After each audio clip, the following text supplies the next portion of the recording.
Today on Locked On Rockies, let's get in the Turkey Day spirit by preparing you for all those Rockies questions you know you're going to get at the Thanksgiving dinner table.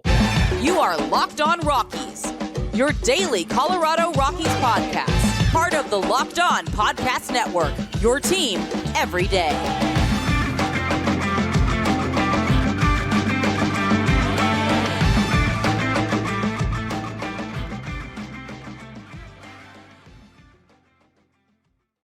Rock on Rockies fans, welcome into the Locked On Rockies podcast for today, the 22nd day of November in the year 2023. I'm your host of the Locked On Rockies podcast, Paul Holden, bringing you all your daily Colorado Rockies talk right here on the Locked On Podcast Network. If your team is the Colorado Rockies, guess what? You're in the right spot. That's what we do around here each and every day. Thank you so much for tuning in and joining us here on your favorite streaming services and the Locked On Rockies YouTube channel, where your subscription and your liking of the video is the easiest way to help the show grow and makes me feel all warm and fuzzy inside, because I really do appreciate it. It really, if you want to help the show out, that is the way to do it, folks.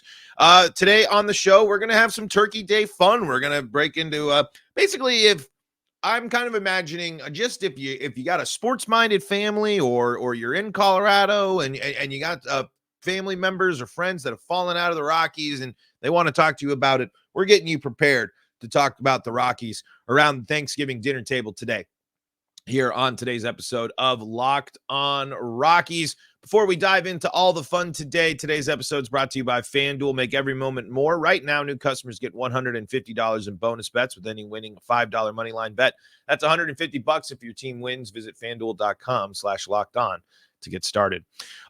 So in case you don't know who I am Paul Holden. I am your Rockies fan extraordinaire. I am your Locked On Rockies host, been bringing you this daily Rockies podcast right here on the Locked On Podcast Network here for a little over 3 seasons now. I've been a Rockies fan my entire life. So let's prepare you to talk about the Rockies. And, you know, you're already going to, if you're like me and you're someone that cares a lot about the team, you're already facing and gearing up and getting ready to take one on the chin, right?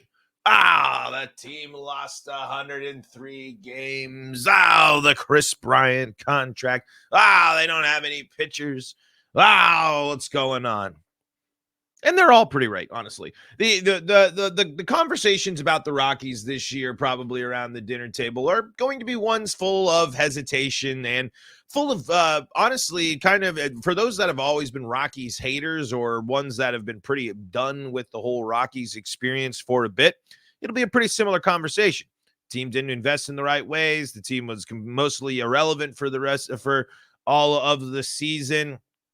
And they don't seem to be on a track immediately to turning things around.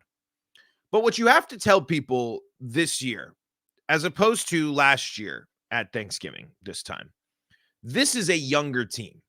This is a team that's going to look completely different than the Colorado Rockies than you're used to. If you did not watch the Rockies in the second half of the 2023 season, you're going to see the roster for the Colorado Rockies next year, and you're going to raise your eyebrows, and you're going to say, wow, there's a lot of new names, and there's a lot of names I don't recognize. And, of course, you can highlight a lot of the you have to highlight all these young guys. Your job as a Rockies fan this year around the dinner table is to tell fans or tell people, hey, 2024 probably is going to be a wash still. And while the Rockies haven't given you a long history of reasons to give them an abundance of confidence and belief in them, this team has a lot of new names and young names that you should know and be excited about and keep on your mind as you maybe casually watch the Rockies next year. I think the one thing that you can really tell people as you're introducing them to Tovar and Montero and Jones and Doyle and Bouchard and all of these new young guys for the Rockies, you can kind of tell them that this is hopefully what we're going to see as a baseline for the future, a baseline of something with a lot of players under team control and the Rockies able to pick and choose and feel like they're in a better spot this year as opposed to last year. there's more of rebuilding identity or a retooling identity in the mind of this year versus last year at this time of the year. Remember how many veterans the Rockies were trotting out and how many veterans the Rockies were going to in the first half of 2023 and how that team was shaping up in the offseason there. At this point last year, the Rockies made the trade for Nolan Jones, but we weren't really sure about him. So when you're telling people about the Rockies this year at Thanksgiving, you tell them, hey, they still got a ways to go, but the path, the steps are going in the right direction, and they actually seem like they're following a path. That's important because so long we've seen weird, confusing moves from the Rockies, and there's still ones. I mean, certainly a talking point as you're talking about the roster with people this year, as you are going after your seconds, is going to be the Chris Bryant contract, and that's always going to be the tough one.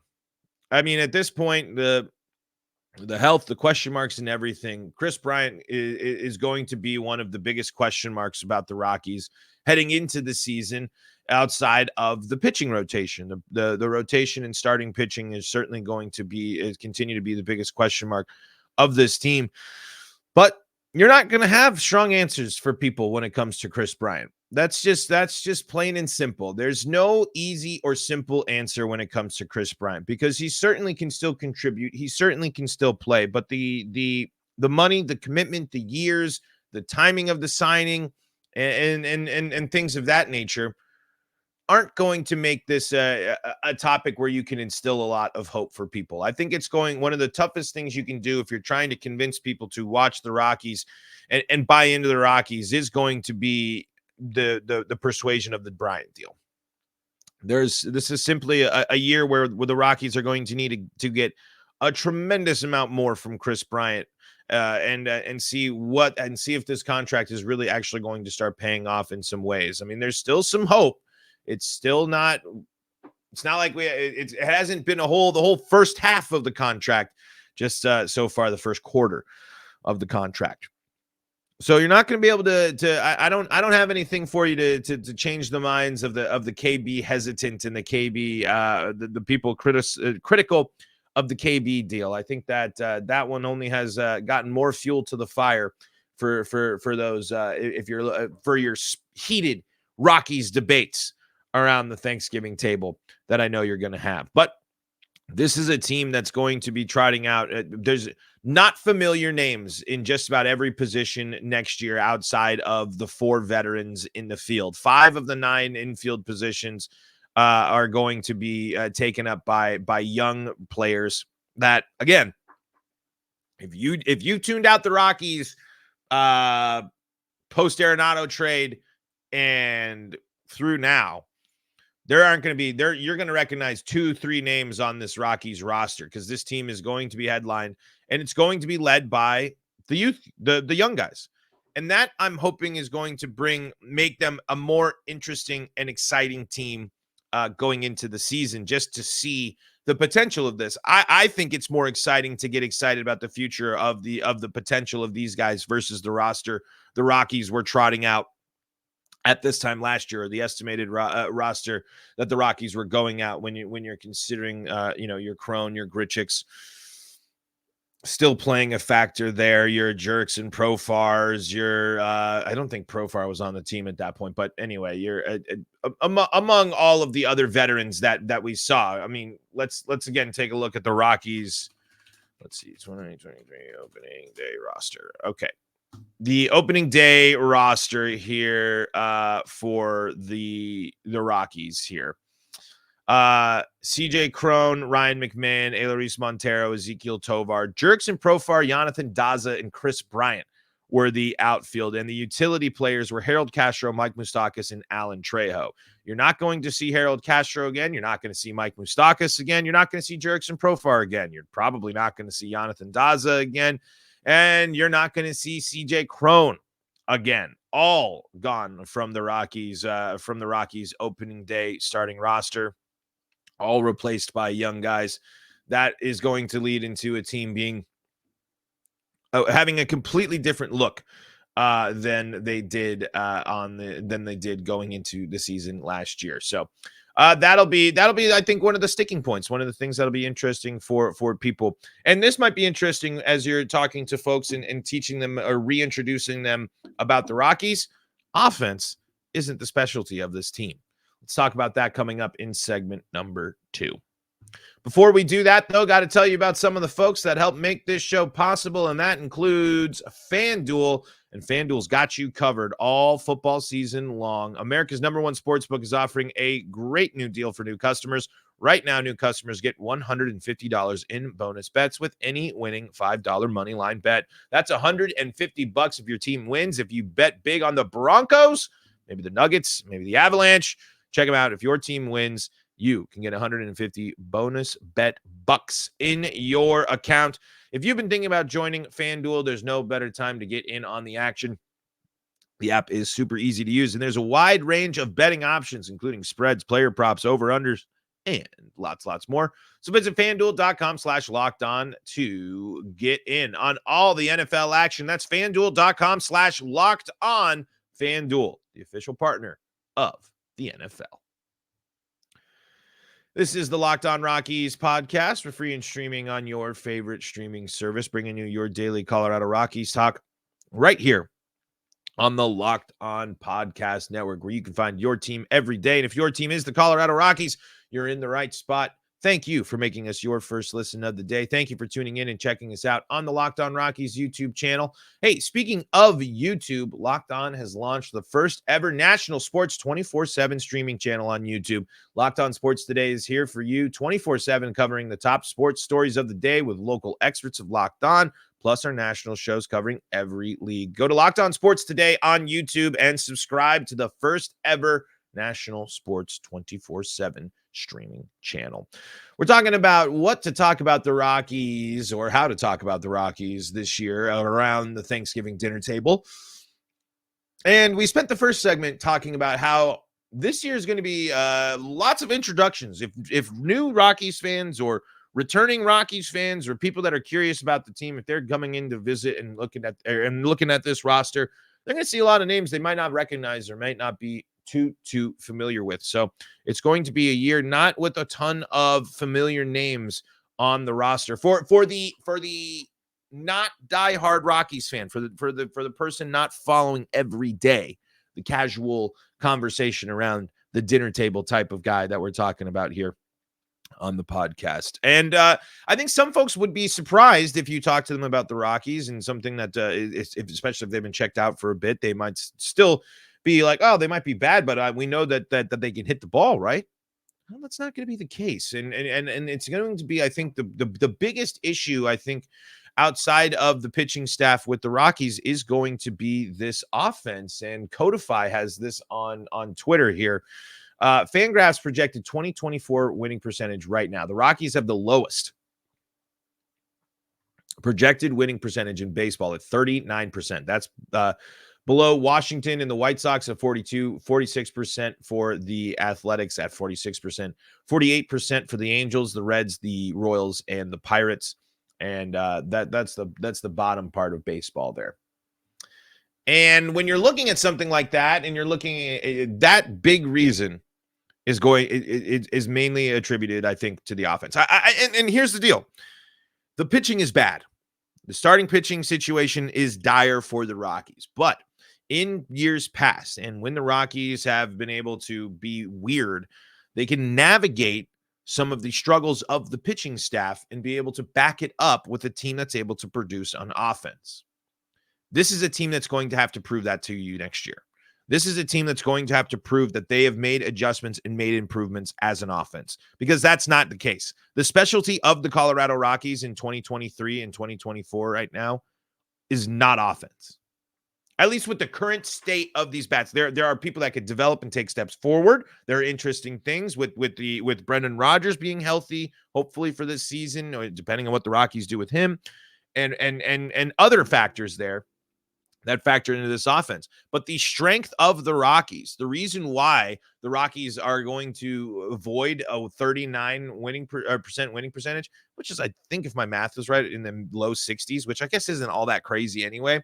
The defense is going to be the X factor.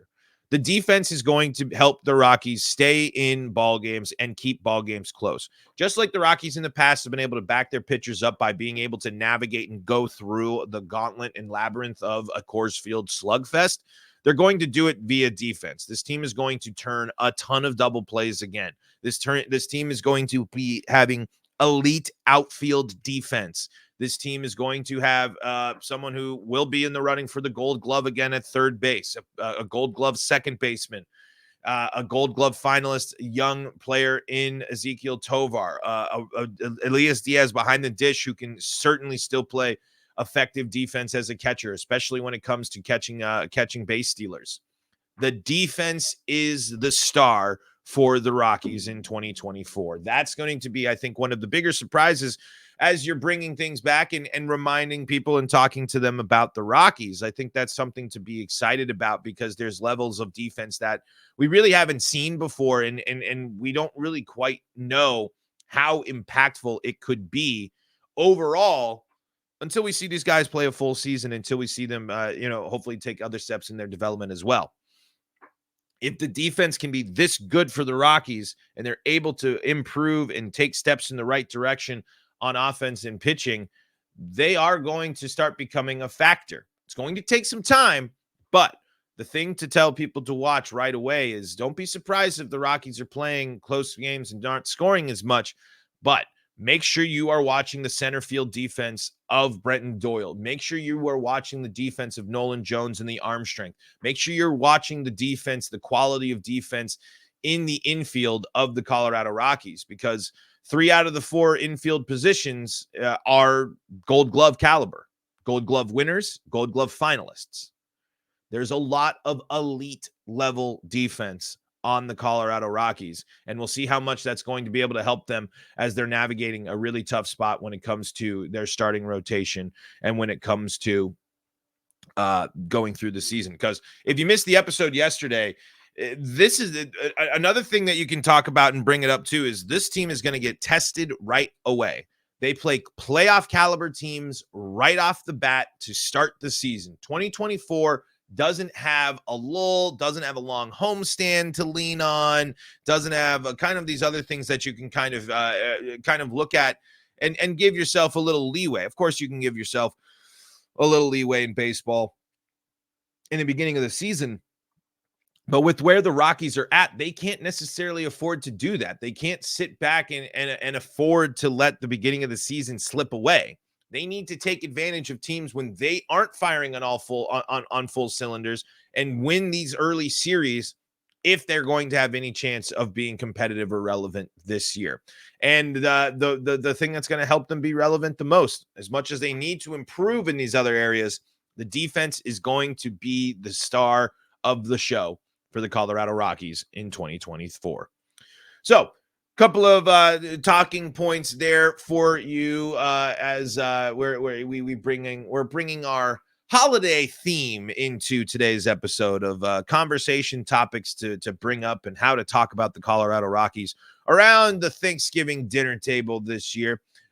Let's talk about another kind of popular couple of talking points for the Rockies. Is the team ever going to sell, and are people going to the games? Let's dive into that coming up here in segment number 3. This is the Locked On Rockies podcast for free and streaming on your favorite streaming service, bringing you your daily Colorado Rockies talk right here on the Locked On Podcast Network. Find us on your favorite streaming services and find us on the Locked On Rockies YouTube channel, where your subscription, your liking of the video is super, super helpful. It's the way to help this show grow. Really, really do appreciate it. And really, really do appreciate you tuning in and making us your first listen of the day. My everydayers out there, couldn't do it without y'all. Appreciate you. Hey, make sure you're checking on the Locked On Sports Today, the first 24/7 streaming channel on YouTube. You can get all your sports information from all your favorite Locked On shows and hosts. Check it out there. And so We have been talking about the Rockies and how to talk about them around the Thanksgiving dinner table this year. And the goal is to try to bring some positive and some upbeat and some levity into the situation and to talking about your beloved Colorado Rockies, because you're coming off of the worst season in franchise history. It's been a few down years. It hasn't been pretty since the playoffs, then this, that, and the other thing. And a lot of people will ask or say or bring up, well, they're terrible. The product on the field's bad. Are they ever going to sell? No.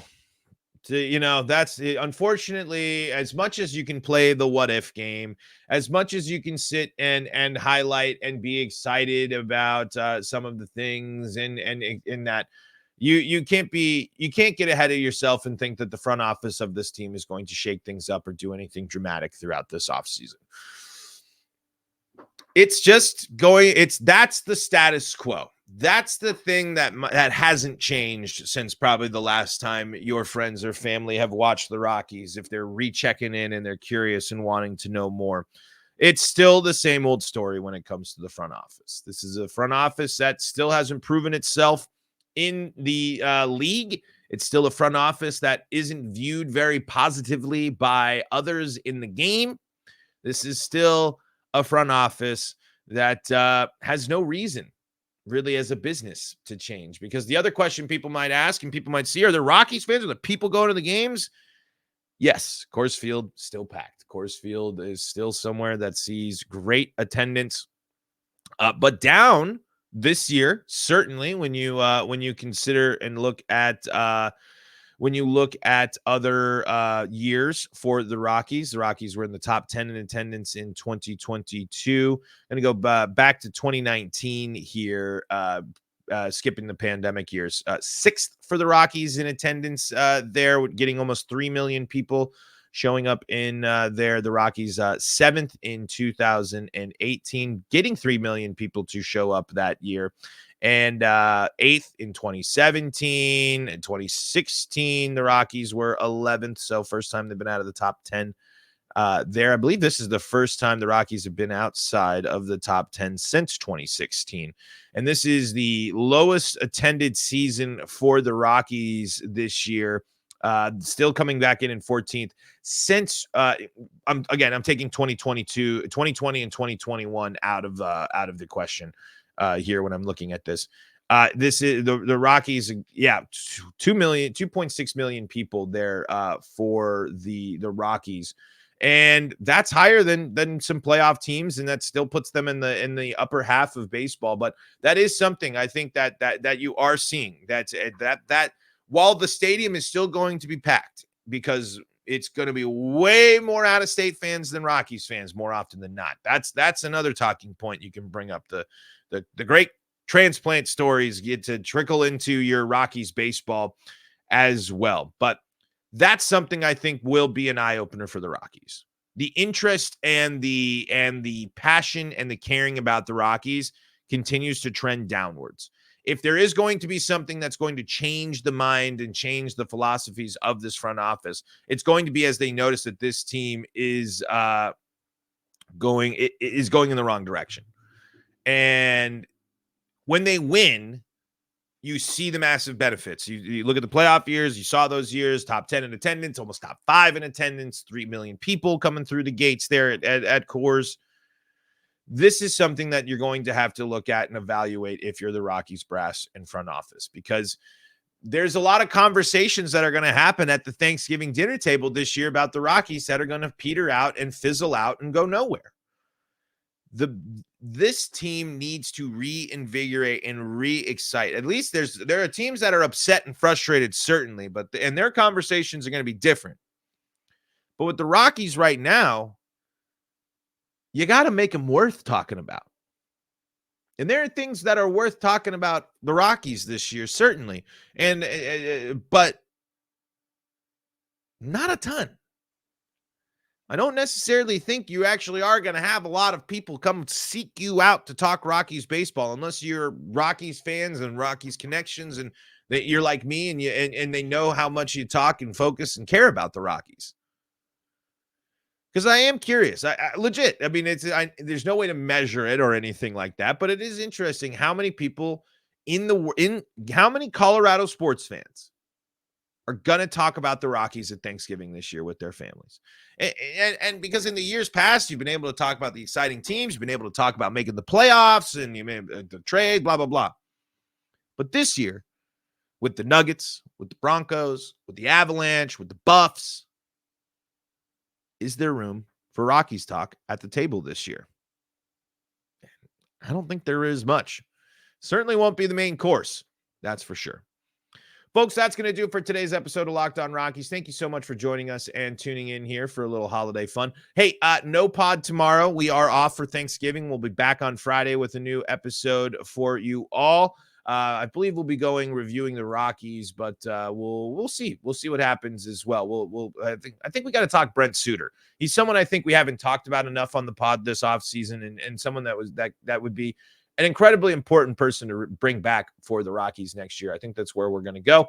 But as always, you can find us on your favorite streaming service. You can also find us on the Locked On Rockies YouTube channel, where your subscription is the easiest way to help the show grow. For your second listen of the day, why don't you go check out Locked On MLB? Or if you need to stay up to date with all your Colorado sports, don't miss out on the Locked On Broncos, Locked On Avalanche, Locked On Nuggets, and Locked On Buffs podcasts. Until next time, this is Paul Holden saying so long from the Locked On Rockies podcast.